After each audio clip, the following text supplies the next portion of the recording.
కొన్ని శతాబ్దాలుగా మన పూర్వీకులు, మన పురాణాలు, వివిధ గ్రంథాలు చెప్తున్న ఒక మాన్స్టర్ గురించి ఇప్పుడు తెలుసుకుందాం.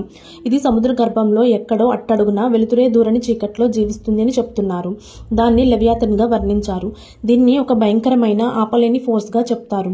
దీని నోటి నుండి, ముక్కు నుండి నిప్పు, వేడి సెగలు వస్తుంటే ఆ వేడికి సగం భూమి కాలిపోతుంది. అది కదిలితే ఆ ఫోర్స్కి సముద్రంలో అలలు ఉవ్వెత్తున ఎగసి సునామీలు వస్తాయని చెప్తున్నారు. అయితే సముద్రంలో లోతుగా టెస్ట్ చేసే సైంటిస్ట్ రీసెంట్గా సముద్రంలో భూకంపాలు, అలలు స్పీడ్గా రావడానికి కారణం ఏదో భారీ ఆకారం కదలిక అని చెప్పడం వల్ల ఈ లెవియాథన్ కథకి ఆద్యం పోసినట్లు అవుతుంది. Hebrew Bible, book of job లాంటి గ్రంథాల్లో లెవియాథన్ను దేవుడు సృష్టించిన ఒక భయంకరమైన సర్పంగా చెప్తారు. ఇది దాన్ని శ్వాసతో సముద్రాలను కదిలించగలదు అని, ఓడలను ముంచెత్తగలదు అని వర్ణించారు.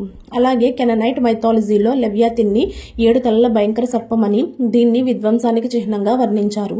నార్స్ మైథాలజీలో ఈ పాము ప్రపంచ అంతానికి సృష్టించినదిగా చెప్తారు. గ్రీక్ మైథాలజీలో దేవుడు ఈ రాక్షసుడిని సముద్ర తీరాలను భయపెట్టడానికి సృష్టించినట్లుగా చెప్తారు.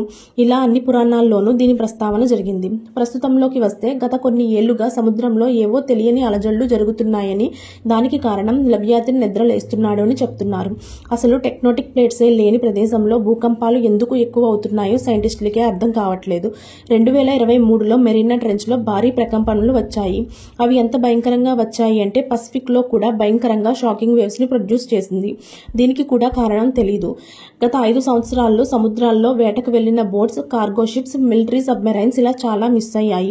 2024లో బెర్ముడా ట్రయాంగిల్లో 2000 మంది ప్యాసింజర్స్ తో ఉన్న లగ్జరీ క్రూయిజ్ ఒకటి మిస్ అయింది. అక్కడ వినిపించిన లాస్ట్ సిగ్నల్ చాలా డిఫరెంట్ గా, భయంకరంగా ఉందని సైంటిస్టులు చెప్పారు. 2022లో సముద్రపు లోతులో ఉన్న హైడ్రోఫోన్స్ ద్వారా అంటార్క్టికాలో ఒక ప్లేస్ లో విచిత్రమైన శబ్దం వినిపించింది. అది ఒకటి భారీ బ్లూ వేల్ చేసే శబ్దం కంటే పెద్దగా ఉంది.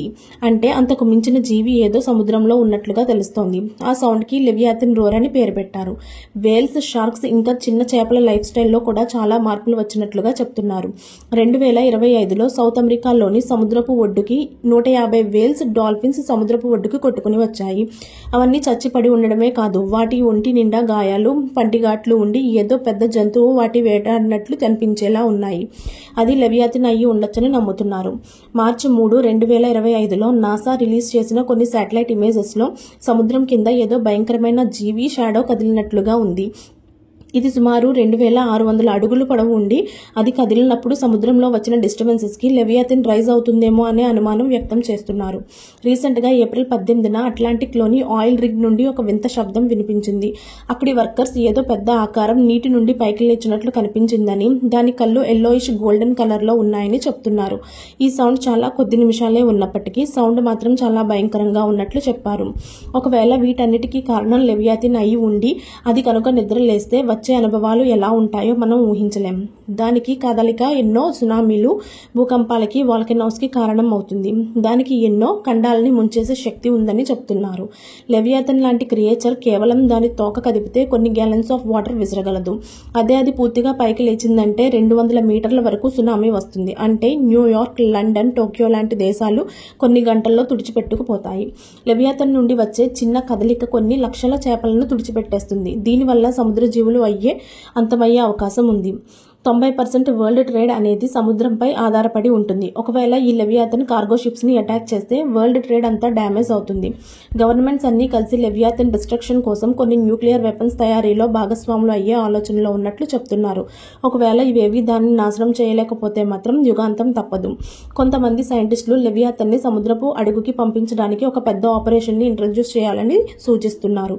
అసలు మనం ఈ లెవియాథన్ ని ఆపగలమా అంటే, మన పూర్వీకులు లెవియాథన్ కి కూడా ఒక వీక్నెస్ ఉంటుంది అని, అది సౌండ్ ఫ్రీక్వెన్సీస్ కి గానీ, టెంపరేచర్ చేంజెస్ కి గానీ రిలేట్ అయ్యి ఉంటుందని చెప్పారు. మరి కొంతమంది లెవియాథన్ లాంటి శక్తివంతమైన జీవి మాత్రమే, అంటే బెహమత్ మాత్రమే దాన్ని ఆపగలదని చెప్తున్నారు. దాని మూమెంట్స్ గురించి పూర్తి అవగాహన ఉంటే దాన్ని సముద్రంలోనే అంతం చేయొచ్చు అని ఇంకొంతమంది చెప్తున్నారు. లెవియాథన్ అనేది నిజమా కాదా అనేది పక్కన పెడితే ఒకటి మాత్రం అర్థమవుతుంది. ఏదో ఒక పెద్ద భయంకరమైన ఆకారం సముద్రంలో తిరగడం మాత్రం నిజం. ఒకవేళ అది నిజమైతే మాత్రం మానవాళికి ఒక భయంకరమైన శత్రువు సముద్రంలో నివసిస్తుందనే గ్రహించవచ్చు. ఇక్కడ క్వశ్చన్ ఏంటి అంటే, మనం దానితో పోరాడి గెలవగలమా? ఒకవేళ ఓడితే మాత్రం ఇంతకు ముందులా మాత్రం ఏదీ ఉండదు.